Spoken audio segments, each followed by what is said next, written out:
Welcome to the deep dive. Today, we're plunging into something you probably use, well, every single day, maybe without even thinking too much about it, your web browser. And look, for billions of us, that gateway to everything online is Google Chrome. You might have heard it called the beast of web browsing, kind of a nickname that hints at its speed, yeah, but also its huge market share, and let's be honest, sometimes it's surprisingly hungry appetite for your computer's resources. So you, our listener, asked for a really comprehensive look at Chrome, and that's exactly our mission today. We're going to sift through a whole stack of sources, articles, some research papers, our own notes to figure out not just what Chrome does, but, the really interesting stuff, how it does it, why it's generally seen as secure, and where those surprising vulnerabilities might actually lie.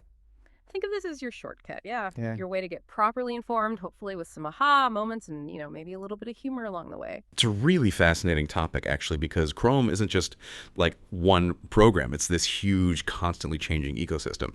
So today we'll peel back the layers on its pretty intricate architecture, look at its really impressive capabilities, dive deep into its multi-layered security setup, and then, shine a light on that constant, cat and mouse game it plays with attackers. We'll even touch on some major security challenges it's faced and overcome. Okay, let's unpack this then. Have you ever stopped to wonder what really happens when you type in a website address and hit enter? Or why one dodgy tab crashing doesn't just nuke your entire browser session? We're about to get into some seriously clever engineering, and honestly, some of the answers might surprise you. Right, so let's start with Chrome's core identity. It's way more than just a box to type web addresses into. It's really this versatile platform, almost like a mini operating system, just for the web. It came out of the open source Chromium project back in, 2008, and it got known really fast for that clean, minimalist look and, its speed. Fast forward to now, 2025, and Chrome is handling something like over 65% of all global web traffic. It's a titan, undeniable. Yeah. And when you talk about its basic job, browsing, speed, and performance are just, they're everything. Chrome uses the Blink rendering engine that was originally based on WebKit, but they forked it to load pages super quickly. It's smart, too. It uses your computer's graphics hardware. It does prefetching of resources, like it looks up website addresses, DNS, even links on a page before you click them. That anticipation makes browsing feel incredibly snappy. And the sources we looked at show big jumps up to 22% faster in the speedometer benchmark in 2024-2025. That's down to constant tweaks in V8, Blink, and just how they build the thing.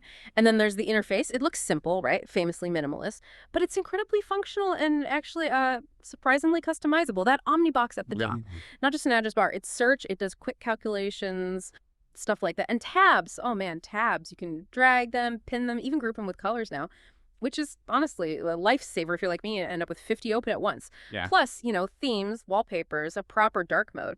They did a big UI refresh in 2020 that really focused on accessibility too, which is great. Maybe one of the absolute killer features, though, is the cross-device sync. If you sign in with your Google account, boom.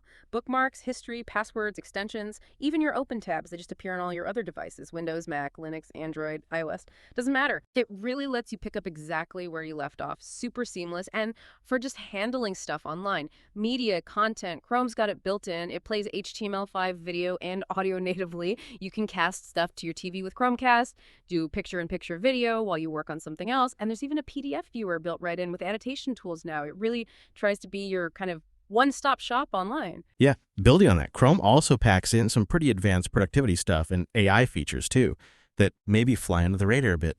Think about autofill and password management. It doesn't just remember your passwords, it can generate strong, unique ones for you. And crucially, it warns you if your saved login details show up in a data breach somewhere. That's huge. Plus, extra security like using your fingerprint or face to unlock Sage passwords. Then you've got the whole world of extensions and web apps. The Chrome Web Store has, over 100,000 extensions? Everything from grammar checkers like Grammarly, task managers like Todoist, essential ad blockers like uBlock Origin, even heavy-duty developer tools like Postman. And these progressive web apps, PWAs, they kind of blur the lines. You can install web-based tools, and they act just like desktop apps, sometimes even working offline. It's pretty slick. And for the developers listening, the built-in dev tools, they're incredibly powerful. Really deep stuff for debugging code, checking performance bottlenecks, emulating different devices. It's a whole suite. Now they're even adding AI assistance for debugging and letting you edit the web page structure, the DOM, live. Makes building for the web much, much easier. And of course, AI is weaving its way in more and more. Google's Gemini AI is integrated now, so you can use an AI mode for smarter searches. There's a Help Me Write feature right in the address bar for generating text quickly, and you get those AI summaries for search results sometimes, giving you the gist of complex topics faster. So, okay, that's a whirlwind tour of what Chrome does. It's a lot. But the how it actually pulls all this off, that's where it gets really interesting, I think. Yeah, the absolute key, the secret sauce maybe, to Chrome's stability and a lot of its security is this multi-process model. This wasn't just a minor change back in the day, it was a fundamental shift, a really big deal compared to older browsers that were, well, monolithic. Remember those? If one website, maybe with some buggy code, crashed a tab, poof, your whole browser, all your tabs, everything just died. Chrome's approach is more like a modern operating system, right? Isolating things into separate, kind of walled-off processes. Apparently, this was a direct answer to problems with complex web apps like Gmail back then, which were just pushing those old single-process browsers to their breaking point. It totally re-architected things, let us juggle dozens of tabs without, constant fear of one bad apple spoiling the bunch. Really shows how architecture impacts user experience. Exactly. And this model has several distinct types of processes, each with a very specific job, and crucially, different levels of permission or privilege. First, you have the browser process. Think of it as the manager, the main coordinator. It's the most privileged process. It handles the UI, the stuff you actually see and click, like the tabs, the address bar. And importantly, it manages all the other processes. It acts like a broker, handling their requests to talk to the actual operating system. Then you have the renderer processes. These are the real workhorses. Each tab, or sometimes groups of related tabs from the same site, gets its own renderer process. Their job is to handle the web content itself, parsing the HTML and CSS, building the structure, running the JavaScript, using that V8 engine we mentioned, and actually drawing the page. And a core part of Chrome's security is that these renderer processes are heavily sandboxed. They have very limited powers, very restricted access to contain any bad stuff that might come from a dodgy website. There's also a dedicated network process. This handles all the communication with the internet. Every HTTP request, looking up domain names, DNS, managing the cache, handling cookies. It's all centralized there. And a GPU process. This takes the load off your main computer chip, the CPU, by handling graphics-intensive tasks, making things like animations and videos smoother. Historically, there was also a plug-in process for things like Adobe Flash. But Google phased those out, mainly because there were constant security headaches. It shows that shift towards Google wanting tighter control over what code runs inside the browser. Right. And the payoffs for you, the user, from this whole multi-process thing, they're huge. First, like you said, robustness. Fault isolation. If one tab has a meltdown, okay, that tab crashes. You get the little sad tab face. But the rest of your browser, totally fine. Your other 49 tabs are untouched. You just reload the broken one. Much less frustrating. Second, it's better for managing resources. Like when you minimize a tab or it's hidden in the background, Chrome can tell its renderer process to chill out, maybe release some memory. This helps stop Chrome from completely hogging your system's RAM, especially useful if you don't have a super powerful machine. But maybe the biggest win, certainly from a security angle, is the isolation. Because things are in separate processes, Chrome can put really strict limits on what a compromised process, say one that loaded a malicious website, can actually do. It severely restricts its ability to mess with your files, see your screen, or capture your keyboard input. It contains the blast radius, And absolutely critical to making this isolation work is how these processes talk to each other. They can't just chat freely. Chrome uses something called Mojo. It's their modern, secure framework for inter-process communication, or IPC. Think of it like Chrome's internal, highly secure postal service. If one process, like a renderer, needs something from another, more privileged process, like asking the browser process to access a file, it sends a message via Mojo. These messages are carefully defined and checked. Mojo has strict rules, like do not trust less privileged processes. If a message looks weird or asks for something it shouldn't, the receiving process, especially the browser process, is supposed to be super suspicious. If it gets invalid data, the standard procedure is basically to shoot the messenger. It calls a function, Mojo report bad message, which just terminates the renderer process that sent the bad message, stops the problem right there. Okay, let's shift gears slightly. Underneath all this process management, you've got the Blink rendering engine. Its main job, basically, is turning all that code, the HTML, CSS, JavaScript, into the actual web page you see and interact with. You could think of it like, I don't know, an orchestra conductor. Taking the sheet music, the code, and making sure all the instruments, different parts of the page, play together correctly to create the final performance, the visual page. So the life of a pixel inside Blink. How does that work? Well, roughly speaking, first it has to load all the resources, the HTML, file, images, style sheets. Then it parses the HTML to build a structure called the DOM, and the CSS to build the CSM. These are like the blueprints and the style guide. Then comes layout or reflow, where Blink figures out exactly what everything goes on the page, the size and position of every box, every piece of text. After that is Paint, where it figures out how to actually draw those elements, often using a graphics library called Skia. It creates a list of drawing commands. Then compositing takes these painted layers and puts them together in the right order, handling things like transparency or elements that overlap. Finally, it uses your GPU, your graphics card, to get those pixels onto the screen super fast. And Google's big project, Rendering NG, is all about making this whole pipeline faster, smoother, more reliable, using your hardware better. And working hand in glove with Blink is V8. That's Google's powerhouse engine for running JavaScript and also WebAssembly. A huge reason for its speed is something called just-in-time, or JIT, compilation. Instead of slowly interpreting JavaScript line by line, V8 actually compiles it, translates it directly into the native machine code your computer's processor understands, right as it's needed. That makes it run way, way faster. It also handles WebAssembly, or WASM, which lets developers run code that's almost as fast as a native application right inside the browser. Think complex games, video editing, that kind of stuff. Now, here's something really clever, I think. V8's garbage collection. This is how it cleans up memory that's no longer being used, stopping memory leaks and keeping things efficient. Normally, garbage collection can be, well, intensive. It can cause pauses or stutters in performance. But V8 is smart about it. It tries to do this cleanup work during tiny little moments of idle time when the browser isn't busy doing something else. See, Chrome aims for that smooth 60 frames per second animation target, which gives it only about 16.6 milliseconds for each frame. V8 works with Chrome's main scheduler to sneak in bits of garbage collection when a frame finishes early, maybe just a few milliseconds. So from your perspective, the user, you don't notice it. It avoids that jank or stutter. It makes garbage collection feel essentially free in terms of perceived performance. It's really smart scheduling. Okay, so all that engineering, it makes Chrome fast, stable, efficient. But what about keeping you safe? In today's world, with threats everywhere, how does Google handle security for billions of users? Right? Chrome security is built on some really solid foundations. Two core ideas really stand out. First, defense in depth. The basic idea is no single security measure is perfect, so you layer them. Lots of different defenses, one behind the other. If an attacker gets past one layer, hopefully another layer catches them. Second, the principle of least privilege. This is fundamental. Any bit of code, any process, should only have the absolute minimum permissions it needs to do its job, nothing more. That's why, for example, a random web page can't just start reading files off your hard drive. It doesn't have the privilege. And this security focus isn't just tacked on at the end. It's baked into how Chrome is developed, part of what they call the security development lifecycle. It means thinking about security right from the start, defining requirements, doing threat modeling like explicitly considering what if a renderer process gets compromised, using secure coding practices, and then constant testing.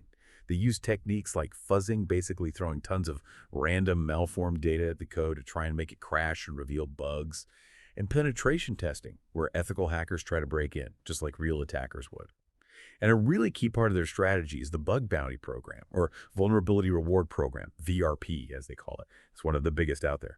They've paid out literally tens of millions of dollars since 2010 to researchers who find security flaws and report them responsibly. We're talking serious money for critical bugs, like ones that let an attacker escape the sandbox.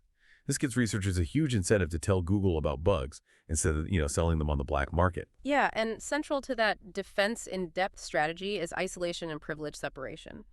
We touched on the multi-process model, but the sandboxing is absolutely critical here. It creates this super restricted environment for untrusted code, primarily web content. It's like putting it in a padded cell with very few tools and no way to permanently affect the outside world, your computer. It runs at the process level, limiting what a malicious site can actually achieve. And then there's site isolation. This is like an extra layer on top of the basic process separation. The goal here is to make sure that pages from different websites always run in completely separate renderer processes. Why does that matter? Well, it makes it much, much harder for a malicious site, say evil.com, to somehow find a flaw and steal data from another site you have open in a different tab, like your online banking. This became super important as a defense against those hardware vulnerabilities like Spectre and Meltdown we heard about a few years back. Site isolation helped block websites from using those flaws to snoop on other sites' data in memory. And again, making this work relies on that secure communication channel mojo. The rules are strict, the browser process being the most powerful, has to be extremely skeptical of anything it receives from a less privileged process, like a renderer. All incoming data has to be carefully checked, sanitized, validated. And if it receives something dodgy, like we said, the standard response is swift. Call Mojo, report bad message, terminate the offending process immediately, contain the threat. Beyond the architecture, Chrome has a bunch of proactive threat protection features running constantly, like automatic updates. Chrome is designed to update itself, usually every 6 weeks or so, bringing new features and, crucially, security fixes. And get this, for really serious critical security bugs, especially ones being actively exploited, Google can push out emergency fixes within 24 hours. You don't have to do anything. It just updates itself silently in the background. Google Safe Browsing is another massive shield. It protects billions of devices every day. It checks sites you visit, downloads, even extensions against Google's constantly updated lists of dangerous stuff.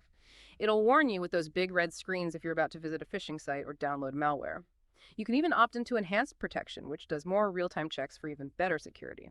And it gives clear warnings about potentially dodgy downloads. Chrome has also been a big driver for HTTPS enforcement, pushing the web towards encrypted connections. It supports things like HSTS, which tells the browser to only connect to a site over secure HTTPS. There's even a preload list, so Chrome knows which sites are HTTPS only right from the first visit. And you see those not secure warnings in the address bar. That's Chrome telling you the site is using old unencrypted HTTP. It's nudging websites to upgrade. Oh, and an interesting detail, certificate transparency. Chrome requires that all SSL TLS certificates, the things that enable HTTPS, are logged in public, verifiable logs. This helps spot fake or fraudulently issued certificates much faster. Okay, switching to privacy. Chrome gives you quite a few controls here. Incognito mode is probably best known. What it does is provide local privacy. It doesn't save your browsing history, cookies, or form data on that specific device once you close the windows. But, and this is important, it doesn't make you anonymous online. Websites can still see your IP address, your ISP can see where you go, your employer might see if you're on their network, especially if you log into accounts while incognito. It does, however, block third-party cookies by default in incognito now. You also get granular cookie controls. You can see delete, block specific cookies, especially those third-party ones used for tracking across sites. You can tell Chrome to block all third-party cookies or allow them only for specific sites. And there's that do not track request you can send, although, well, websites aren't obligated to honor it. But the big news here is Chrome is phasing out third-party cookies altogether, which is a major shift for online privacy. Then there are site permissions. This is where you control what websites can access things like your camera, microphone, location, whether they can send notifications. The idea is you grant these permissions carefully, only when needed, only to sites you trust. And you can go into settings anytime and review or revoke those permissions. Now, regarding Google's data handling policies, Google states they aim for transparency and user control. They encrypt data in transit using HTTPS TLS and usually at rest. They say the data they collect is primarily to improve their services, and their policies state they only share personal data with your consent or for specific reasons like external processing under strict agreements or legal requirements. There's always this balance, right, between privacy versus personalization. Chrome tries to let you opt into personalized features like seeing ads based on topics derived from your browsing history, but gives you controls to manage or disable that, putting you in charge, supposedly. Right. So, okay, that paints a picture of a pretty formidable fortress. Lots of engineering, lots of policy aimed at keeping things secure and private. But even the best fortresses have weak points, right? What are Chrome's vulnerabilities, and what actually happens when attackers find and exploit them? Yeah, it's crucial to remember, despite all those defenses, Chrome is target number one for a lot of attackers, simply because so many people use it. It really is this constant cat and mouse game. Google builds defenses, attackers find ways around them. Google builds new defenses. It never stops. Exactly. And certain types of vulnerabilities tend to crop up more often.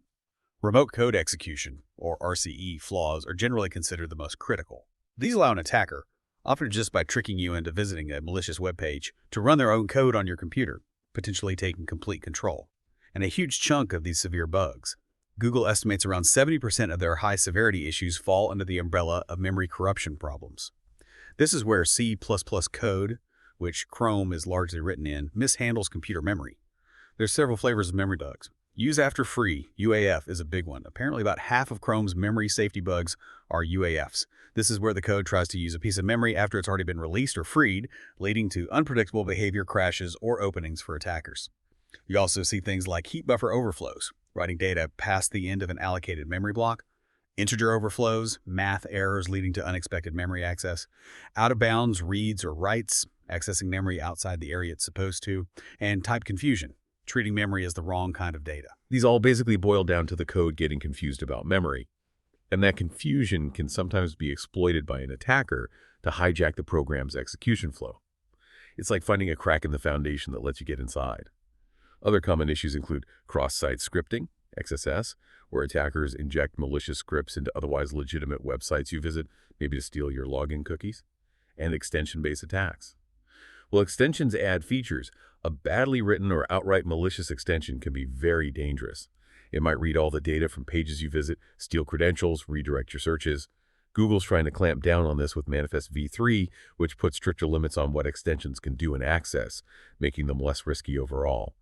And then there are the zero-day exploits. These are the scary ones, vulnerabilities that attackers discover and start using before Google even knows about them or has a patch ready.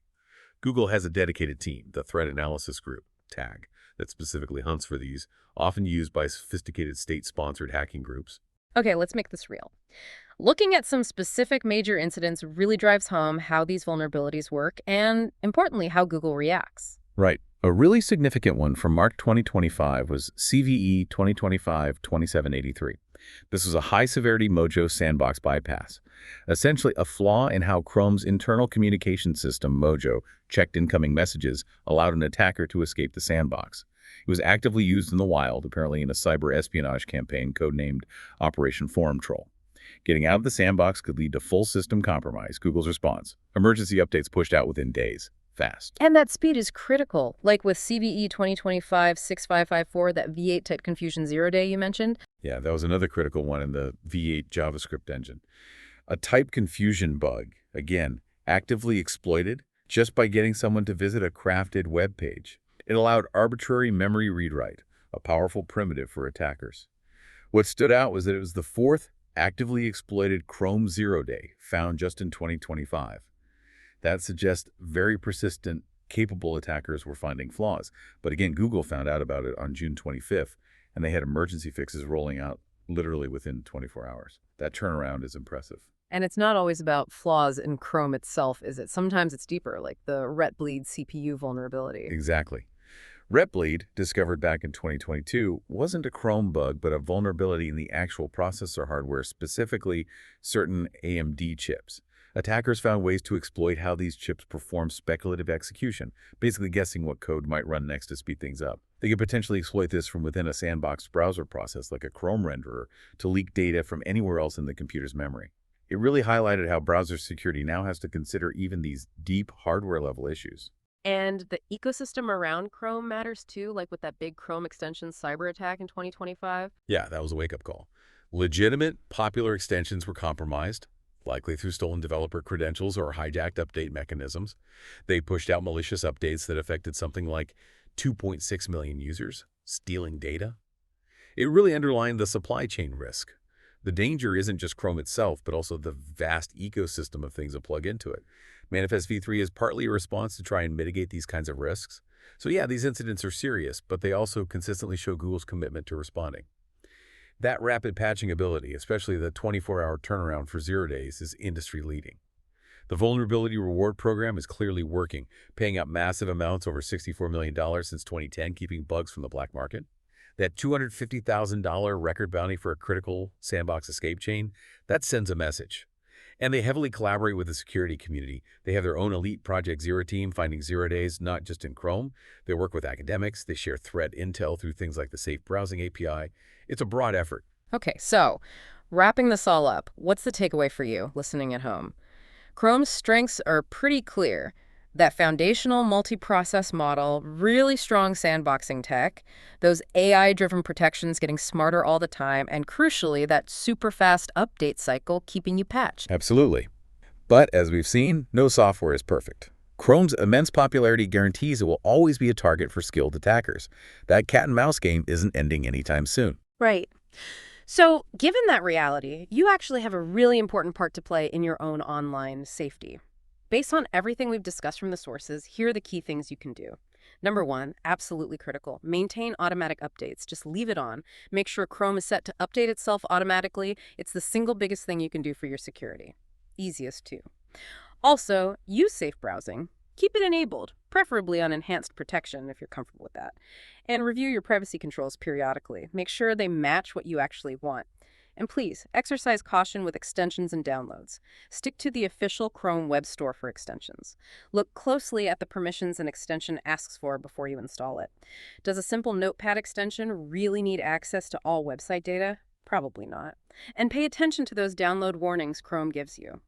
It's also really important to understand and manage your site permissions. Don't just click allow on everything. Grant access to your camera, mic, location only when necessary and only to sites you genuinely trust.